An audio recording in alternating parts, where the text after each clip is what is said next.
Qophii magaalaa Minneapolis qabannee isiniif dhiyaannee jirra. Qophiin kun waa'ee siyaasaa, hawaasummaa, ispoortii, fayyaa waan hedduu of keessatti qabata. Qophiin kun ji'atti torban lammaffaatti guyyaa tokko kan isiniif dhiyaatu yoo ta'u, sagantaa kana magaalaa Minneapolis waa'ee filannoo bara 2024 kan sadaasa 5tti geggeeffamuudhaaf deemu irraa haasofna. Yeroo ammaa kana dursanii filachuun jalqabamee geggeeffamaatiin jira. Namoonni waa'ee dursanii filachuu hin beekne, namoonni dhimma filannoo irratti gaafiilee garaagaraa gaafataa jirtan, waa'ee mirga keessanii, waa'ee akkamitti filatanii gaafii isinitti ta'ee jiru, gaafii kanaaf deebii argachuudhaaf magaalaa Minneapolis irraa shamarree Tajmaa Habiib waajjira tajaajiltoota filannoo fi filattoota Minneapolis irraa qabannee dhiyaannee jirra. Hanga xumuraatti nu wajjin turan affeerraa keenya wajjin Tajmaa baga nagaan ta'ee Sudaan immoo mee waa'ee filannoo bara kanaa haasofnuti. Waraqaa filannoo bara kanaa irratti eenyu fa'aatu argama? There are many offices that are going to be on the ballot for the general election. Waajjiraaleen hedduun waraqaa filannoo bara kanaa irratti ni argamu. Waajjira pirezidaantii fi koongireesii irraa kaasee hanga boordii mana barnootaa Minneapolisitti. Waajjiraaleen seera tumtootaa, waajjiraaleen aanaa, boordii mana barumsaa, abbootii murtii fi gaafiiwwan waa'ee waraqaa filannootis waraqaa kanarratti ni argaman. Fakkeenya waraqaa filannoo ilaaluu yoo barbaadaniif gama marsariitii ministeera dhimma alaa Minisootaa mnvote.gov deemuudhaan ilaala. Waraqaa fakkeenya filannoo irratti filattanii harkaa qabdan guyyaa filannootti qabattanii dhuftanii namni isin filatan akka isin jalaa hin banneef isa ilaalaa guutuu ni dandeettan. Guyyaa filannootiif torbaanota muraasa qofatu nu hafee jira. Filattoonni ammaan tanatti maal fa'aa godhuu qaban? If you're a voter and you haven't voted early yet, have a Nama filannoof ulaagaa guutuu taatanii hanga ammaatti kan dursitanii hin filanne taanaan filachuudhaaf karoora qabadhaa. Yoo dursitanii filachuu barbaaddaniif qaamaan yookiin poostaadhaan filachuudhaaf ammas carraa ni qabdan. Yookiinis guyyaa filannootti filachuu ni dandeettan. Akkaatama sagalee keessan kennuuf barbaadan irratti hundaa'uun qophaa'uu qabdan. Filannoo pirezidaantummaa dabree as iddoowwan sagaleen filannoo itti kennamu hedduun jijjiiramuu malan. Kanaafuu guyyaa filannoo irratti yoo kan filattan ta'e manaa osoo hin bahin dura iddoo buufanni filannoo keessanitti argamu irra deddeebi'uun addaan baafadhaa. Namoonni ulaagaa guutan eenyu fa'aa akka ta'an yaadachiisuu dandeetta? To vote in Minnesota, you need to be a U.S. citizen. Minisootaa keessatti sagalee filannoo kennuudhaaf ulaagaa armaan gadii kanneen guutuu qabda. Lammummaa Ameerikaa qabaachuu, guyyaa filannootti yoo xiqqaate umriin nama filatu umrii waggaa 18 ta'uu, namoonni umrii waggaa 16 fi 17 hanga umriin isaanii ga'uuf dursanii galmaa'uu ni danda'u. Filannoo irratti yoo xiqqaate guyyoota 20f jiraataa Minisootaa ta'uu, yeroo dhiyoo kanatti yakka cimaadhaan himatamtanii hidhamuu dhabuu fi ajaja mana murtiitiin mirgi sagalee kennuu keessan isinirraa mulqamuu dhabuudha. Namni tokko karaa poostaatiin akkamitti filachuu danda'a? You can apply online at the Secretary of State's Karaa marsariitii ministeera dhimma alaa Minisootaa mnvotes.gov irratti iyyata galfachuu ni dandeettan. Iyyachuudhaaf immoo hanga daqiiqaadhumaan eeginaa. Waraqaa sagalee argachuudhaaf battalumatti iyyachuu gorsina. Garuu yoo xiqqaate hanga onkoloolessa 29tti ta'uu qaba. Waraqaa sagalee keessan irratti kennattan poostaadhaan akka isinii erganii fi isinis filattanii poostamaan deebisuuf yoo murteessitan dursaatii iyyachuuf karoorfadhaa. Guyyaa kana boodas iyyachuu dandeettan. Garuu adaduma guyyaan filannoo dhiyaatuun yeroon isin waraqaa kana guuttanii deebisuuf qabdan xiqqaataa deema. Hin irraanfatinaa. Waraqaan filannoo keessan guyyaa filannootiin booda yoo nu dhaqqabe sagaleen keessan hin lakkaa'amu. Wanti gaariin isin gorsinu waraqaa keessan hanga onkoloolessa 29tti guuttanii deebisuudha. Adaduma guyyaan filannoo as dhiyaataa deemuun waraqaa sagalee keessanii qaamaan waajjira dhaquun buusuuf yookiin guyyaa filannootti qaamaan argamuun filachuuf yaadaa. Waraqaa filannoo keessan qaamaan fiduu yoo barbaaddan waajjiraalee filannoo Minneapolis yookiin Hennepin fiduu ni dandeettan. Yookiin immoo giddugala dursanii filachuu keenyatti argamuudhaan kennuu ni dandeettan. Waa'een sagalee kennuu irratti odeeffannoowwan gadi fageenyaa marsariitii keenya minneapolis.mn.gov irratti bal'inaan ni argamu. Iddoo fi sa'aatii buufataalee filannoo gaafattanii addaan baafachuuf marsariitii keenya vote.minneapolis.mn.gov daawwadhaa yookiin lakkoofsa 311 irratti bilbiluun gaafadhaa. Waraqaa filannoo guuttanii poostaadhaan harkaa qabdan harkatti qabattanii gara buufata filannoo qaamaan itti filatanii akka hin dhufne. Iddoo filannoon qaamaan argamuun geggeeffamutti filannoo poostaan godhame qabatanii dhufu seerri waan dhoorguuf jechuudha. Hedduun ulfaadhu waraqaan poostaa filannoo sagalee kootii lakkaa'amuusaa akkamiin mirkaneeffachuu danda'a? By law, all mail ballots are counted as Akka seeraatti waraqaan filannoo poostaadhaan ergamu hundi galgala guyyaa filannoo hanga sa'aatii 8 pm'tti kan lakkaa'amu ta'a. Waraqaan sagalee poostaan ergamu yeroo dorgommiin cimaan jiraate qofa lakkaa'ama yaadni jedhu yaada dogongoraati. Yaadni kun Minisootaa keessatti dhugaa miti. Waraqaa sagalee keetii poostaan ergitee yookiin qaamaan fiddee galchite karaa marsariitii ministeera dhimma alaa mnvotes.govtiin iddoo track my ballot jedhu deemuudhaan xalayaan keessan dhaqqabuu fi lakkaa'amuu isaa mirkaneeffachuu ni dandeettan.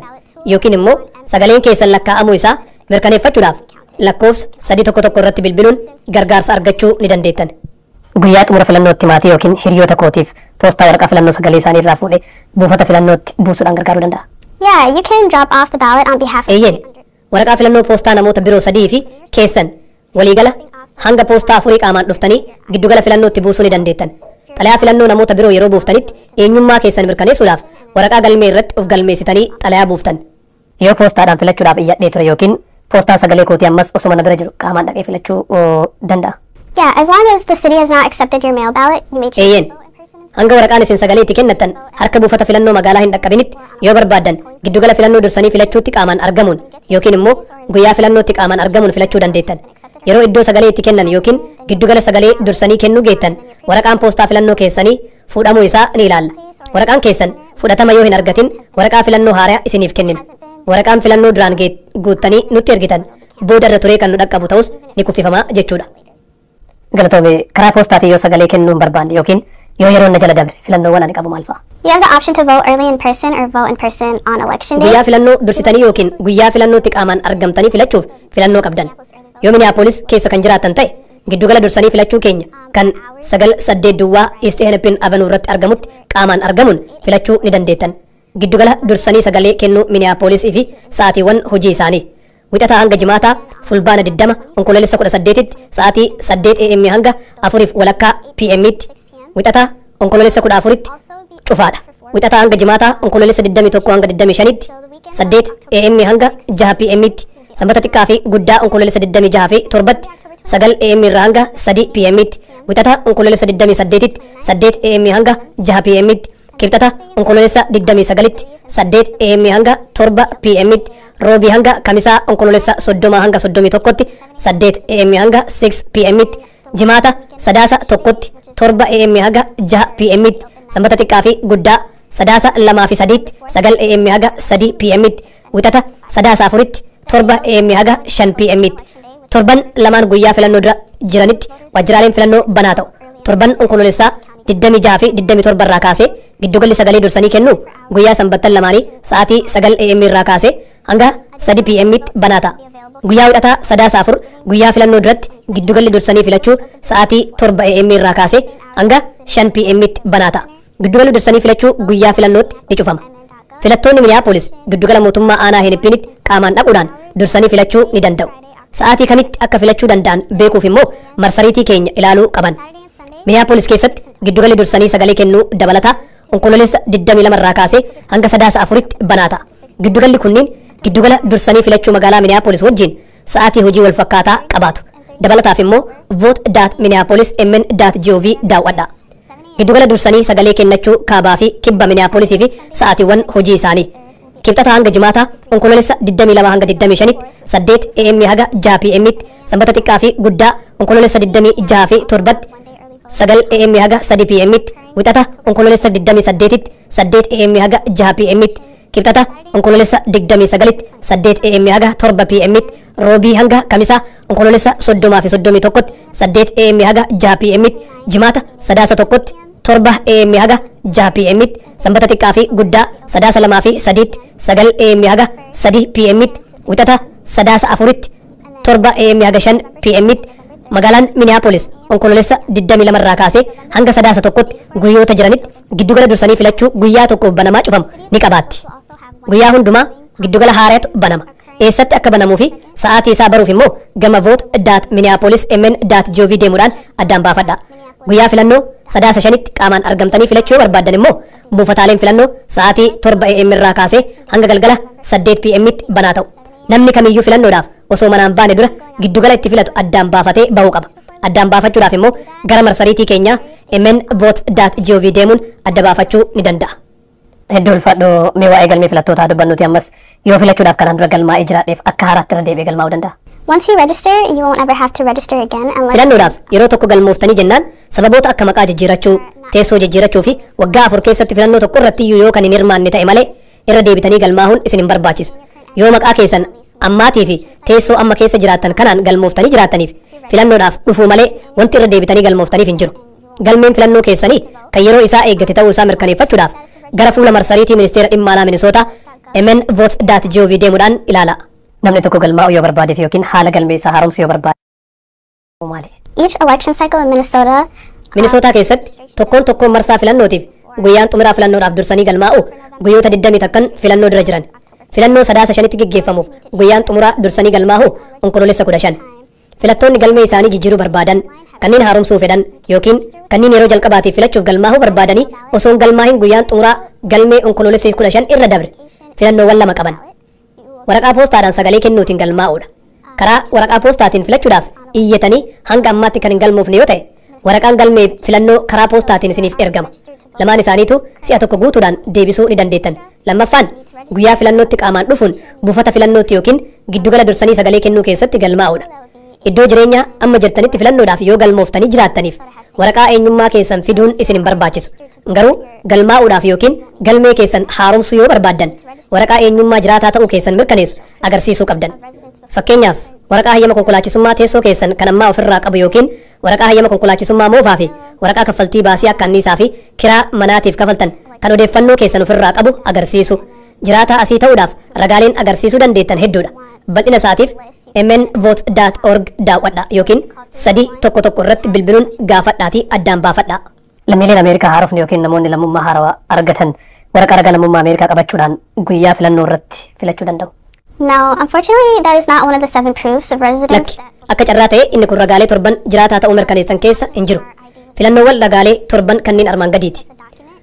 Waraqaa eenyummaa maqaa fi teessoo ofirraa qabu, waraqaa ragaa eenyummaa suuraa ofirraa qabuu fi dokumantiiwwan mirkanaa'aa ta'an, waraqaa galmee filannoo iddoo jireenyaa keessan mirkaneessuu danda'u, waraqaa ragaa eenyummaa fi ragaa galmee manneen jireenya barattootaa, aanaa jirtanitti waraqaa galmee seera qabeessa ta'e qabaachuu, waraqaa ragaa filannoof turanii galmaa'uu agarsiisuu fi hojjetaa dhaabbata mana jireenyaa ta'uudha. Odeeffannoo dabalataatiif immoo vote.minneapolismn.gov ilaala yookiin immoo 311 irratti bilbiluun gaafadha. Bu'aan filannoo guyyaa kan beekamu. After polls closed on November 5th, Adoolessa 5tti buufataaleen filannoo erga cufamanii booda sagaleen namoonni qaamaan dhufanii kennanii fi kan poostaadhaan guuramee aanaa aanaadhaan iddoo tokkotti walitti qabamee namni dursaa jiru beeksifama. Bu'aan nama filannicha dursaa jiru karaa marsariitii ministeera dhimma alaa Minisootaa mnvote.govtiin maxxanfama. Bu'aan kun garuu bu'aa waliigalaatii fi xumuraatii miti. Galatoomi namoonni tokko tokko sagalee isaanii kennuudhaaf gargaarsa barbaadanii filannoowwan gargaarsaa isaan qaban maal fa'a? you can bring anyone to help you except an agent of your Bakka bu'aa hojjechiisaa yookiin yuuneenii keessaniitiin ala nama isin gargaaruu danda'u kamiyyuu fiduu ni dandeettan. Namni isin gargaaru sun adeemsa sagalee kennuu hunda keessatti kutaa sagaleen itti kennamus dabalatee isin gargaaruu danda'a. Qaamni isin gargaaru sun garuu filannoo sagalee keessanii irratti dhiibbaa godhu yookiin sagalee isin kennitan namoota birootiif qooduu hin danda'u. Qalama fayyadamuudhaan filachuu diduu yookiin meeshaa filannoo elektirooniksii fayyadamuun filachuu ni dandeettan. Meeshaan elektirooniksii filannoo kun iskiriinii daawwatanii fi kan barreeffama maxxansuu danda'u. Akkasumas furtuu bireelii kan qabu yoo ta'u, heedfoonii fayyadamuudhaan sagalee ol kaasee isiniif dubbisuu danda'a. Hojjettoonni buufata filannoo adeemsa sagalee kennuu hunda keessatti isin gargaaruuf achi jiraachuun isaanii akkuma jirutti ta'ee jechuudha. Yoo sababa sochii dadhabuutiin yookiin dhukkubaatiin buufata filannoo keessa ol seenuu dadhabdanis hojjettoonni buufatichaa waraqaa filannoo alatti isinii fiduu ni danda'u. Dabalataanis hojjettoota buufata filannoo afaanota hedduu dubbatanii fi odeeffannoo filannoo filattootaaf kennan qaxaruudhaaf dursa kenninee hojjetaa jirra. Nama afaanota garaagaraa dubbatuu fi isin gargaaruu danda'us qabattanii dhufuu ni dandeettan.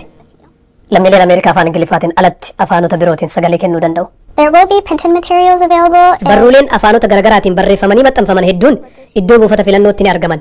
Dabalataanis hojjettoonni buufata filannoo afaanota tokko ol haasa'anis ni jiraatu. Hojjettoonni afaanota tokko ol haasa'an kunniin daataa lakkoofsa uummataa qoratame irratti hundaa'amee kanneen ramadaman. Afaan isin haasoftan hojjettoonni kunniin kan hin haasofne yoo ta'e immoo tajaajila bilbilaa turjumaana afaanii akka isin yaamaniif hojjettootatti himachuu ni dandeettan. Waraqaan filannoo afaan Ingiliffaatiin ta'us fakkeenyi waraqaa filannoo afaanota garaagaraatiin hiikamee jiru akka irraa laallattaniif isiniif dhihaachuu danda'a. Filannoodhaaf dhaqee iddoo sagalee kennaa jirutti rakkoo yoo na mudateef yookiin gargaarsa barbaade eenyuun dubbisuu danda'a yookiin eenyuun yaamachuu danda'a. You can speak with the head judge in the polling place. They are the Buufata filannootti namni wajjin haasa'uu dandeettan abboota murtii olaanaa buufata filannichaati. Jarri kunniin supervaayizara buufata filannichaati. Dhimma filannoo kanarratti leenjii fi beekumsa bal'aa waan qabaniif dhimmicha furuun isin gargaaruu danda'an. Buufata filannoo keessaa erga baatanii deemtanii booda nama dubbisuu yoo barbaadan immoo lakkoofsa keenya 311 irratti bilbiluun dubbisuu ni dandeettan. Filannoo bara kanarratti filannoo sadarkaadhaan kaa'amee jira. No, ranked choice voting is only used. Lakki sagalee filannoo sadarkaa qabu kan fayyadamnu filannoo bulchiinsa magaalaa Minneapolis keessatti qofa. Gara guyyaa filannootti dhiyaataatiin jirra xumurutti deemu jirra. Gorseeti xumura irratti hawaasaaf qabdu jira. Final advice to everyone is just make sure that you Eeyyeen waanuma jalqaba irratti jedhe san irra deebi'ee yaadachiisuu barbaada. Jalqaba karoora sagalee kennuu qabaadha. Dursitanii sagalee keessan kennuu yoo barbaaddan ammas yeroon ni jira. Yookiin immoo guyyaa filannootti sagalee keessan kennuu ni dandeettan. Akkaataa sagalee keessan itti kennuu barbaaddan irratti hundaa'uudhaan qophaa'aa. Sa'a kee fudhattee nu biratti argamu keetiif hedduu galatoomtee kee for joining us today. Thank you for having me.